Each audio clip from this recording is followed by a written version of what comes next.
Take what the wise I've got to impart.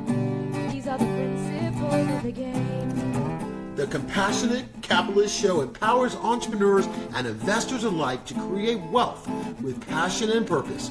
Join Karen Rands, a best-selling author, for insights on angel investing, crowdfunding, business growth, and wealth creation.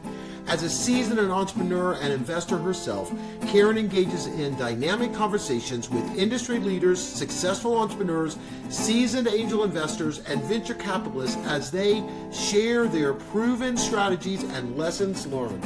Once you listen, you will understand why this podcast is ranked in the top 2.5% globally. Subscribe and share and be a catalyst for the Compassionate Capitalist movement.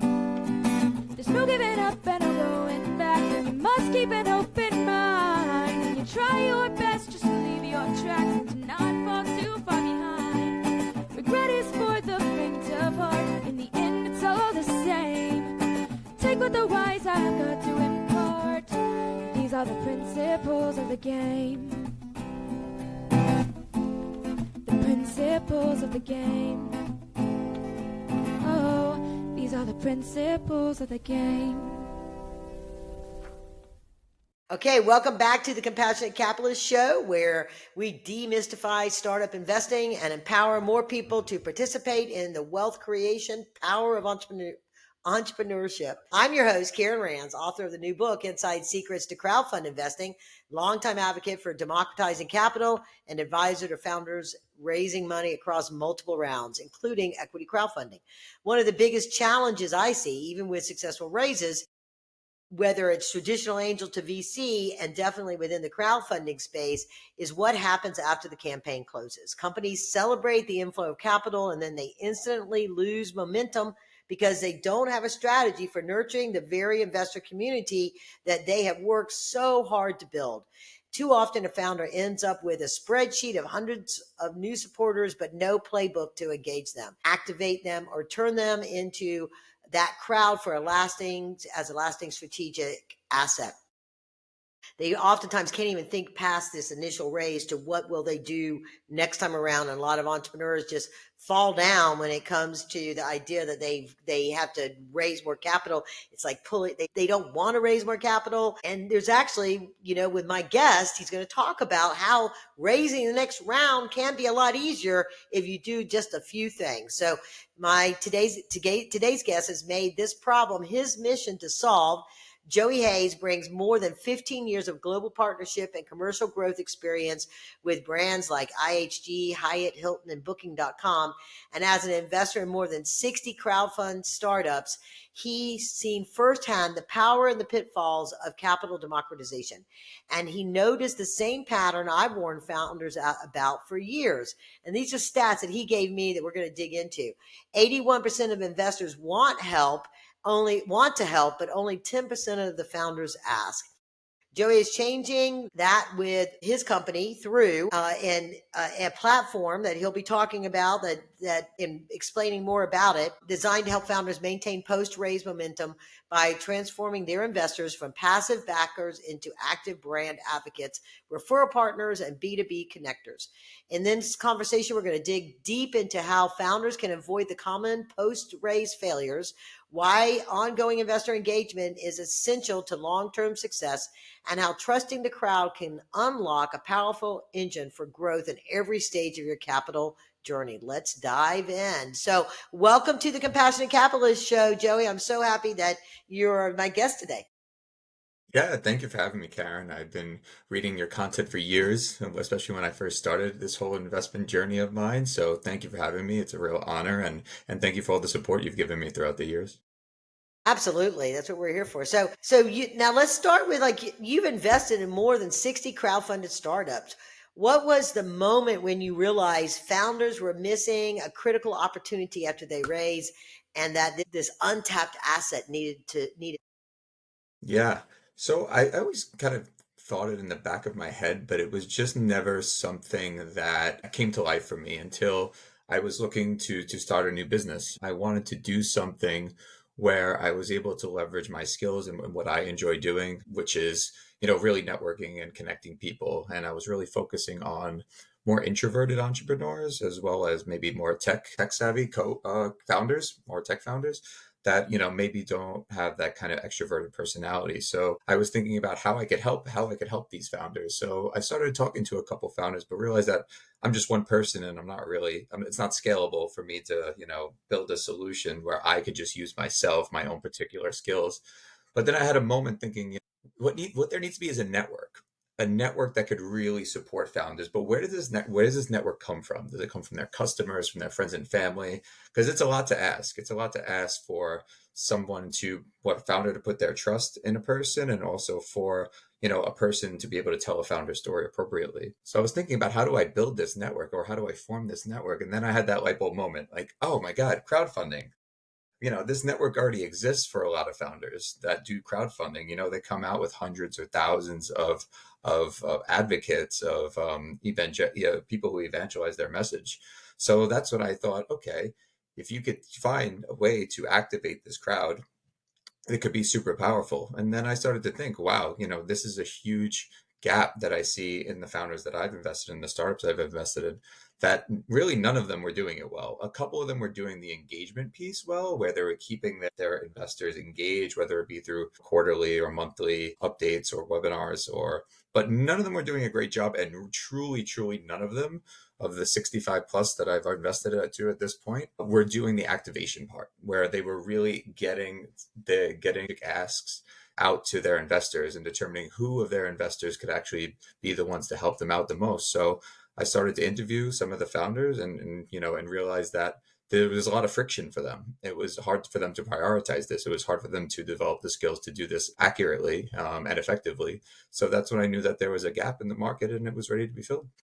So let's kind of dig into this activation part, because you mentioned something about their engaging their community or their investors to be able to articulate the value proposition, I guess, to their friend of friends, right? So the word of mouth, which is really critical in the initial raising of capital, is articulating it so that somebody will tell somebody about it, because you can fill in the capital funnel, right? You have to fill a funnel of investors just like you fill a funnel of customers, and have this sort of strategy and try to create that word of mouth kind of a piece of that. So I want to address, and I think this might tie into the question that I have, that where we talked about, and you had told me 81% of the investors want to help, but only 10% ask. I've found that sometimes entrepreneurs stop engaging, and you mentioned a good point, which we'll talk about on best practices of having a regular communication strategy. But sometimes they get embarrassed by their progress, so they keep thinking that no good news is no news at all, or like that, like, Mm-hmm. if I don't have good news to tell, I better not say anything, when in Yeah, fact that's it totally becomes a wrong. big red flag, exactly, for the investors that are in the deal. They start to be like, they start to panic if they don't have the news. They'd rather know that you need help with something, to your Mhm. point of activating them. Even so, why do you think there's such a wide gap between that 81 and 10%? And how do entrepreneurs overcome their emotional barriers to doing this, and recognizing the opportunity, whether it's a potential customer that they could engage with through that, or setting up the next stage of capital, because those investors want to reinvest in the next round and therefore want to tell the rest of their friends? Yeah, at the end of the day, asking for help is a skill, and it's a skill that a lot of founders just don't have. It's a skill that a lot of people don't have.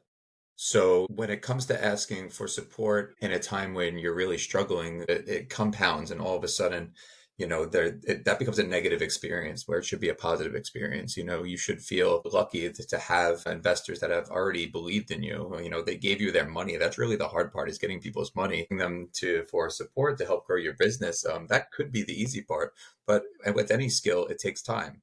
So if you're a founder and you're really struggling out there, and you're not dating your investors, what you need to do is you need to start, and you need to start small. You need to develop it as a habit, because you'll get better at it. You'll get better at the communication. The founders will see you more, and you'll be more top of mind, and they'll be more comfortable with you. You'll be more comfortable with them.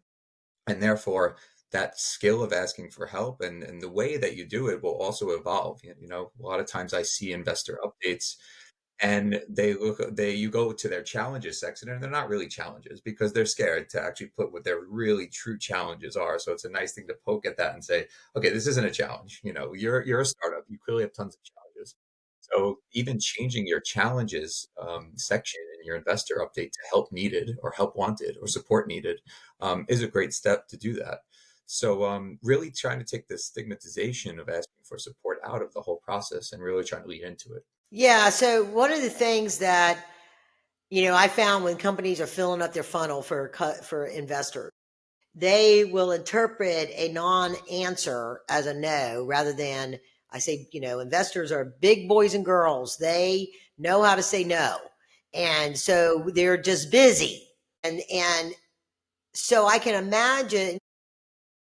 And so sometimes, and they also, there's a liquidity situation where investors, may or may not be liquid at that moment, even though they're still scouting deals. And so they may not be as responsive until they become more liquid. And during that time, part of moving them through a funnel is that if you're moving them through your funnel, and when they come up for air and they're ready to invest, you want to be the company that stayed in touch and is on the top of the stack because you've given them the milestones of what you said you were going to do, and they're like, oh, this is less risky because they've continued to communicate, they've done this is sort of like a best practice for raising the capital as you're working them through your funnel. And they're not a no until they're a no, but you get them off the fence because they trust you more. And it seems like from what you're talking about and we're talking about here that they do almost the flip of that. These are people that said yes, have potential for whatever issue. They're not they're not nurturing and cultivating that group of investors that have already invested. Is it sort of the same thing that, like what I said before, they're like no new, bad news. I don't want to share bad Yeah. news, so I don't share any news, versus they like, to the entrepreneurs listening out there, investors like to know you can solve a problem. And they like to know that you're willing to ask for the help. So It when shows you're maturity. coaching companies, do you have to work on that psychological switch of how they view themselves and how they view the investors, that we're all in this together? Yeah, definitely. I think that if you're going to be communicating to your investors, obviously you don't want to just shout your challenges all the time and all the help you need. There's good and there's bad every single day as a founder.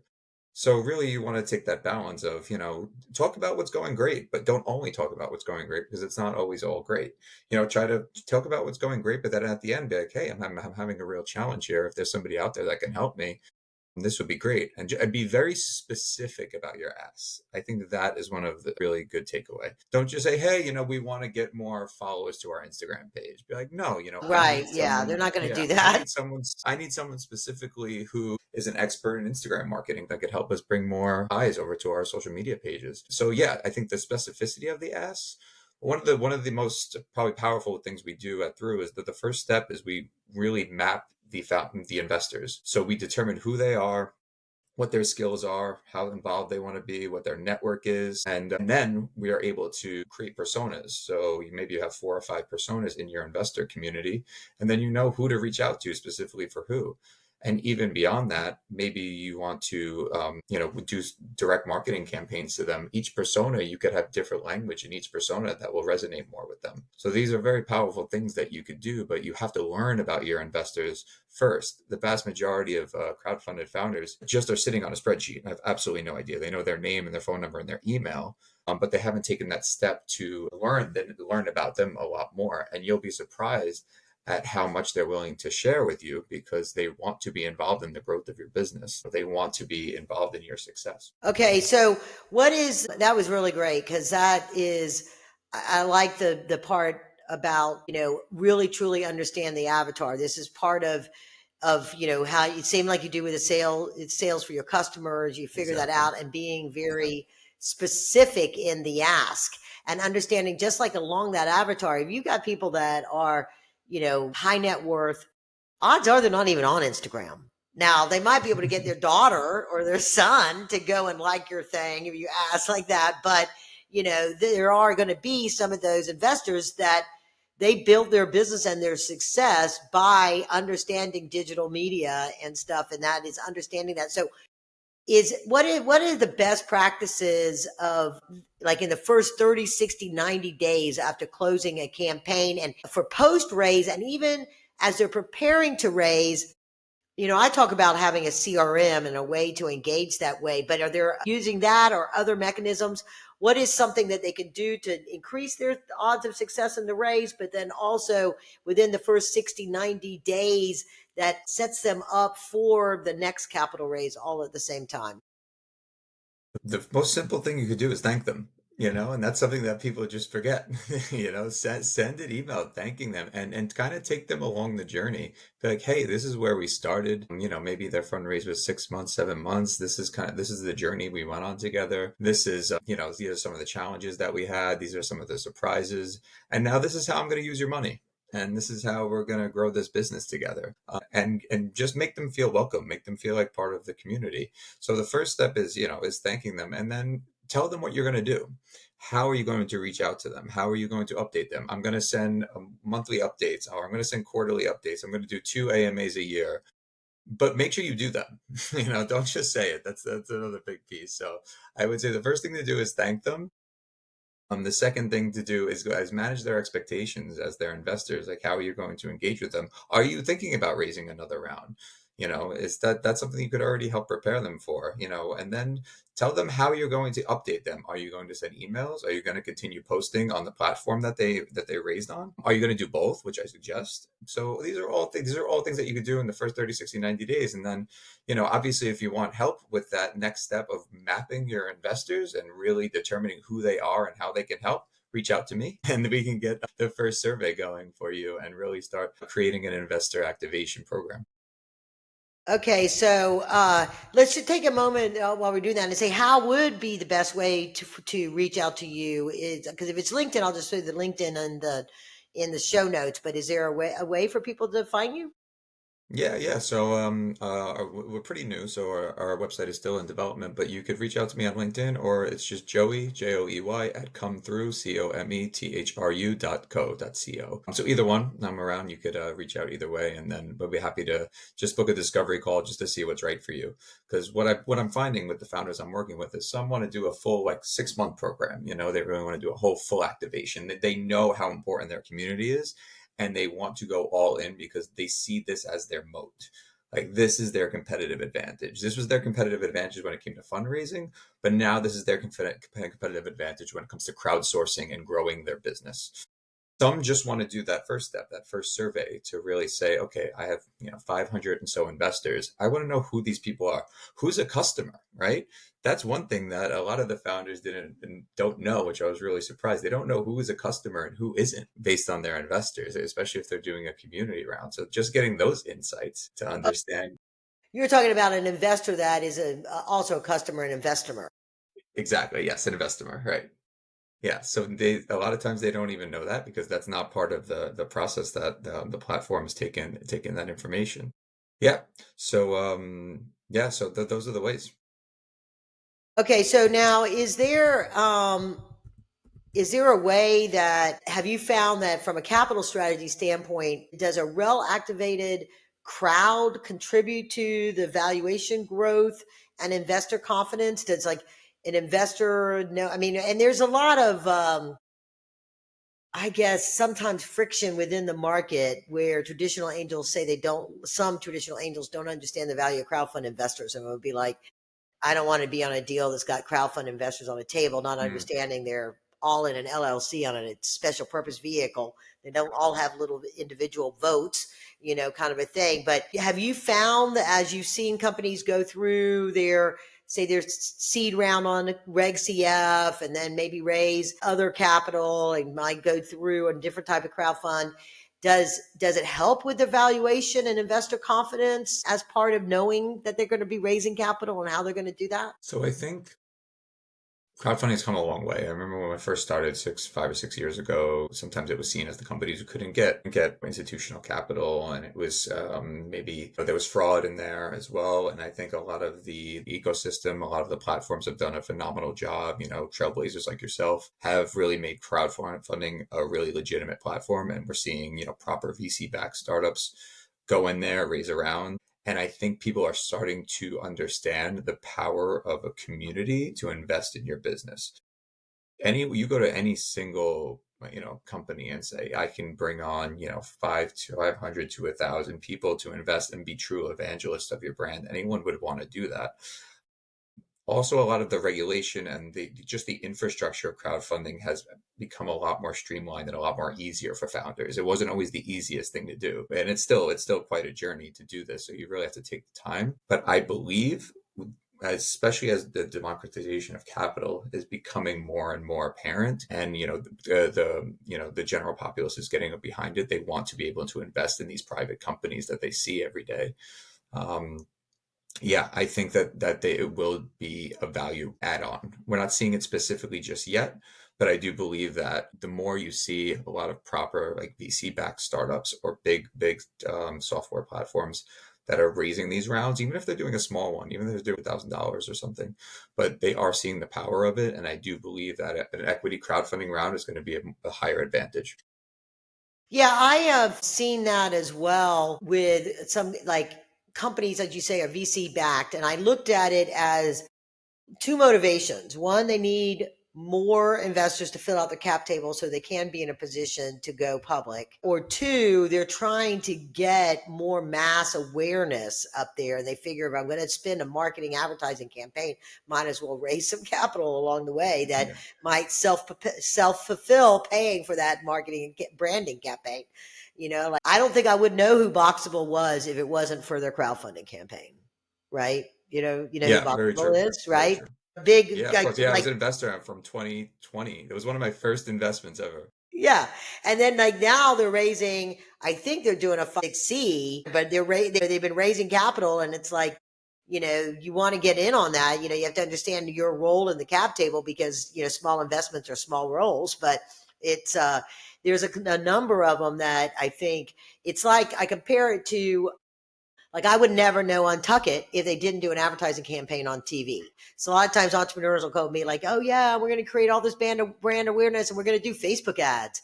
And the thing is that when it comes to straight up marketing, advertising on streaming or TV or whatever isn't dead, right? And there's Right. so many Definitely not. people I can tell, like just from promoting my book and this kind of stuff, breaking through the noise on social media is really, really, really hard. And so, it is true marketing and sales and advertising that you have to do.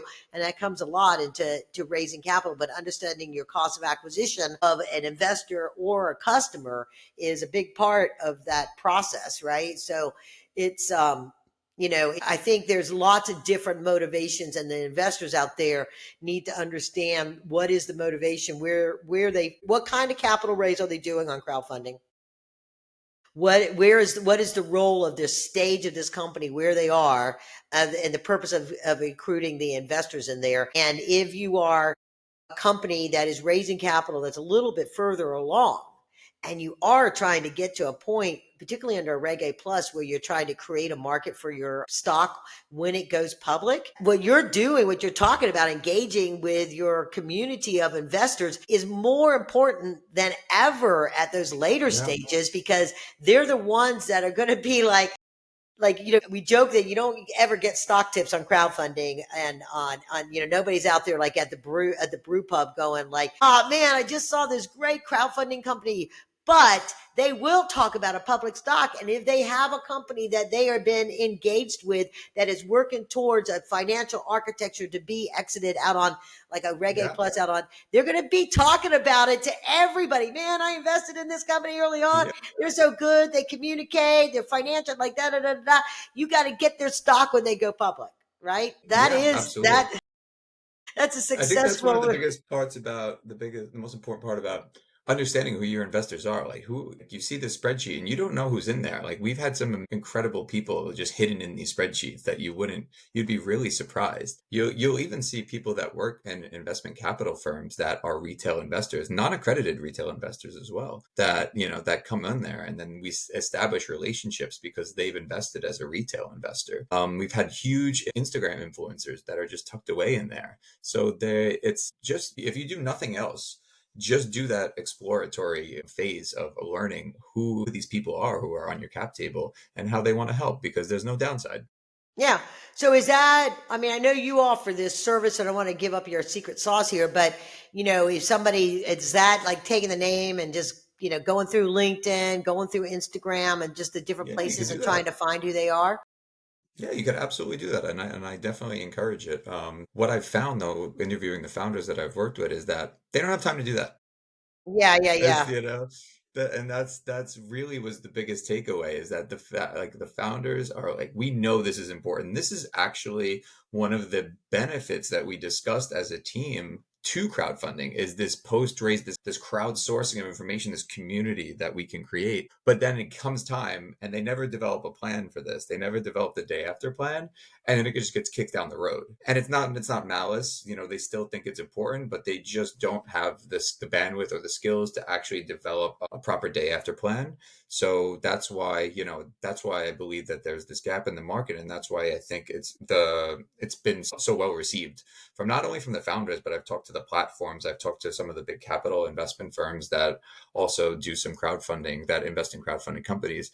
And they're saying, that post raise is the biggest gap. And because not a lot of consultants are doing it, I really couldn't find any. Because at the end of the day, it's the flywheel, and then right now it's really taking a hard stop once the raise finishes, but it needs to continue for them to be able to get this institutional, to get the institutional capital later on, but also two, if they want to bring on another raise, you can't just ignore a group of people for a year and then come back and ask for money. It doesn't work that way. Obviously some people will still invest, and it doesn't take much. It takes, a monthly update.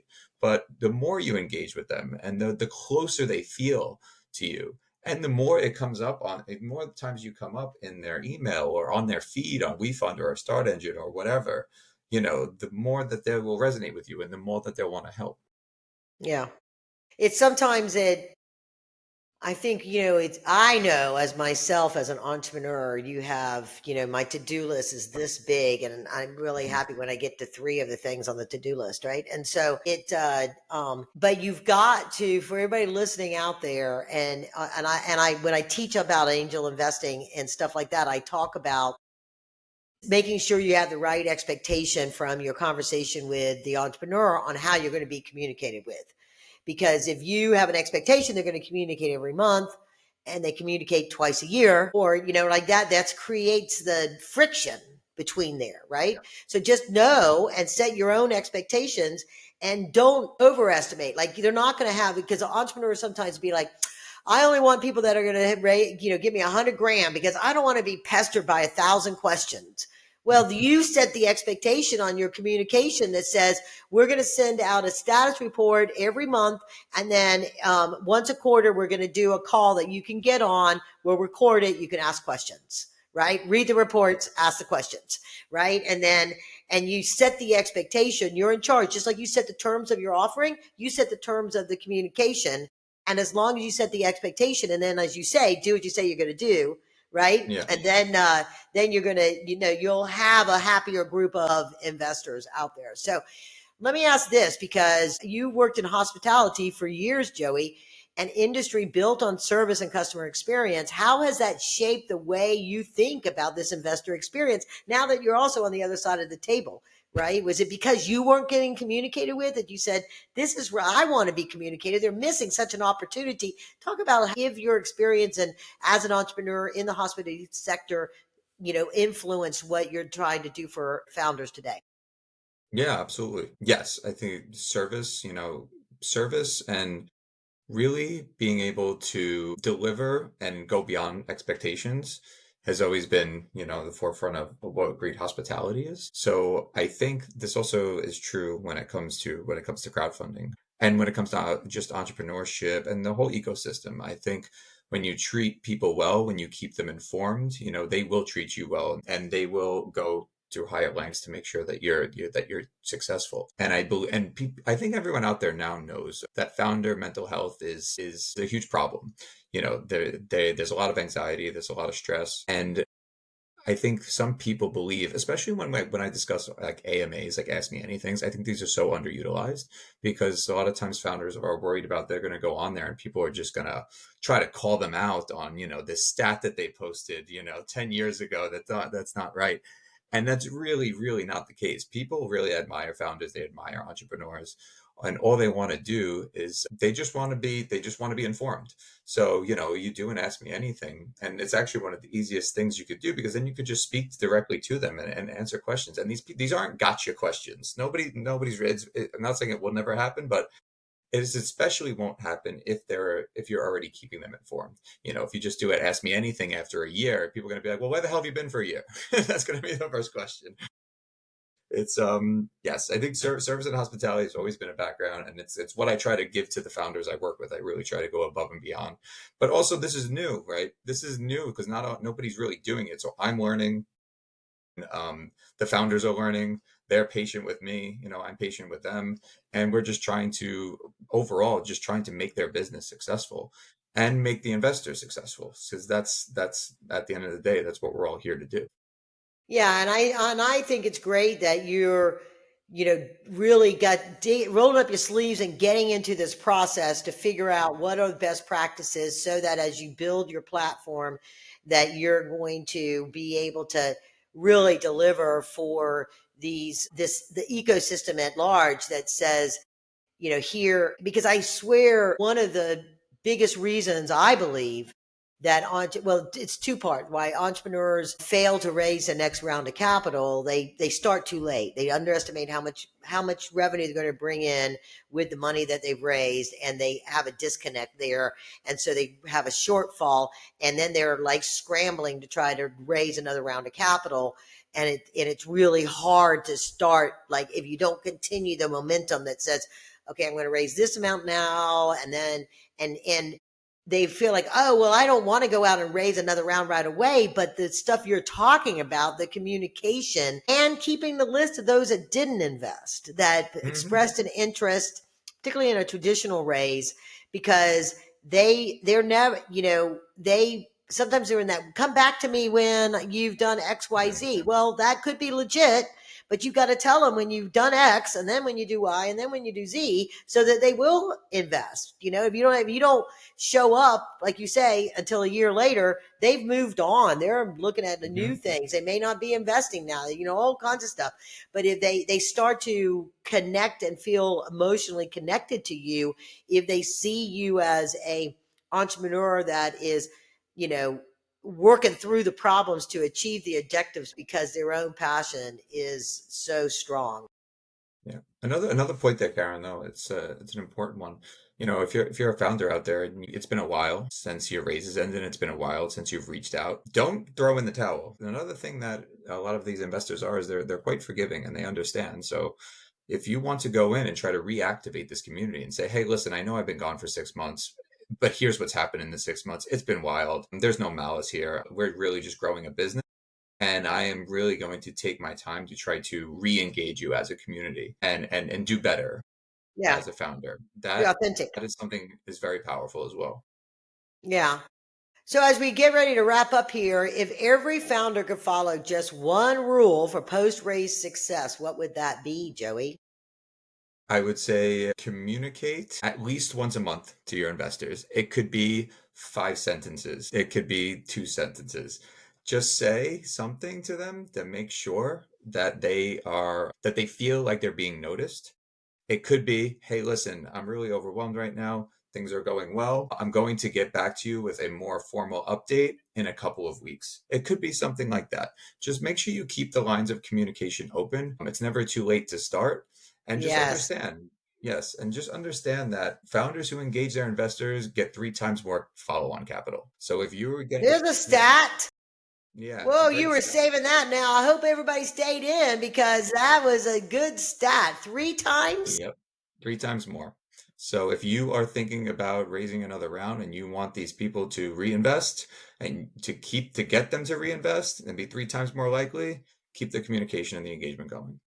Yeah, I worked with that, and that applies really for crowdfunding and everything else in a way too. I mean, I don't know 3x on the other stuff, but on traditional angels. But I had a client way back when I was running my angel investor group that was doing an automation platform for general contractors, like on house build outs and things like that.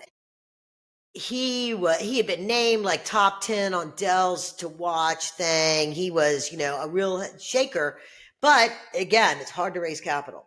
So he had managed through us and through a couple of other events that I got him to get this core group of actually big check writers. He had like, I don't know, maybe only 10 or 12 investors because they had all written 6-figure checks. And when it came time for him to have to pivot his business, right? And he taught me, like he was a master of communicating, and he did during the week he would just like, here's what's happened, here's what, and stuff like that. And he would be accumulating, and now with AI it's a lot easier to accumulate your notes of the week of what you've done and things like that. And he would send it out, and similar to what we talked about, he would do it once a week and then a call, hop on if you want, once a month kind of a thing that was like an hour, right? Mm-hmm. And it was easier to manage because it wasn't that group of investors. But when he got to a point where he needed to pivot because his freemium model really wasn't, to convert them to payment wasn't really working, and he was going to have to change his platform from a pricing standpoint and a use of like how you were going to use it and that kind of stuff. And he needed money to be able to do that. And he was going to open it up and go out and get like a VC round. Because after all, he was like on top 10 Dell to watch, up and coming, startup companies. And his investors were like, no, we'll all come in. We'll all come in for another 6 figures, so you don't have to Amazing. go out and bring other investors in and dilute us, right? And they only did that. Not And totally selfless. right? Well, they didn't want to be diluted, but then they were like, oh, we'll let this buddy of ours come in, right? But they didn't want other people coming out. And they gave him the money at the proper valuation that he would have raised it at, but it was them, keeping their share of the company as it grew. So they reinvested, right? And it was only because of communication and, follow up and follow through is being, it works in sales. And when you're selling Mm-hmm. equity, it works with your investors. So Mm-hmm. anything else you want to tap into, Joey, before we say our goodbyes? Because I think this has been really helpful for the entrepreneurs that are listening, and even the potential investors that are listening out there right now, on best practices, before, Yeah, during, and absolutely. after. Yeah, absolutely. And it's something that you're looking to explore, or if you're looking to explore your first round. I've been doing this for a long time, and I love talking about it, and I love educating founders on this source of capital, because still a lot of people don't know about it. So yeah, I think I'm open to any conversation, but if you're a founder out there and you're about to finish your round, or you finished your round a while ago, or you just finished a round, like I said, there's no bad time to do this. Reach out and let's see how I can help you. Okay, sounds great. That sounds great. So go head out to LinkedIn and connect up with Joey, because he didn't have to, his email will be in the show notes to send it, but no spamming. So we're going to be putting it in where it's not an actual link, but Yeah, it's what is it? Joey at comethrough.co. correct. Joey Hayes. Joey? Just Joey. Just Joey. Just Joey. Just Joey. Come through.co.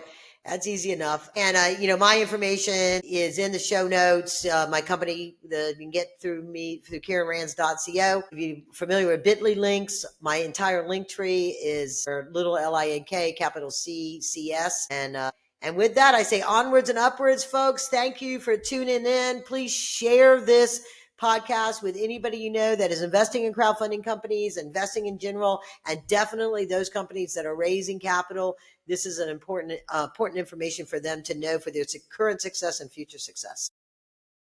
And thank you for everything you do for the community, Karen. It's been a pleasure. Thank you so much. Onwards and upwards, everybody. Have a great weekend. Thank you for listening to this podcast, The Compassionate Capitalist Show, brought to you by Cougaran Capital Holdings, with Karen Rands as host. You are encouraged to visit the website, cougaran.com, to learn more about how Karen and her team help investors and angel groups make money by avoiding investing in deals that suck, and how the Cougaran Capital companies and partners help entrepreneurs break through their barriers to capital and live their dream by building companies that can scale and create generational wealth for their founders and investors. If your business could benefit from exposure to our audience of business executives, entrepreneurs, and investors, we are seeking financial partners and sponsors for the Compassionate Capitalist Show to help us take this podcast beyond our 150,000 listeners and amplify the message of the Compassionate Capitalist movement by making this a top 50 business podcast. The Compassionate Capitalist Show is available on YouTube, Apple Podcasts, iTunes, TuneIn, Stitcher, Spotify, Pandora, and Google Podcasts. Contact us at KarenRands.co to learn more. And as a listener, you can do your part of the Compassionate Capitalist movement by subscribing wherever you listen to podcasts and sharing this show with your friends and colleagues. Be sure to pick up your copy of Karen's bestseller that launched the Compassionate Capitalist movement, Inside Secrets to Angel Investing, a step-by-step strategies to leverage private equity investment for passive wealth creation. Thank you for listening.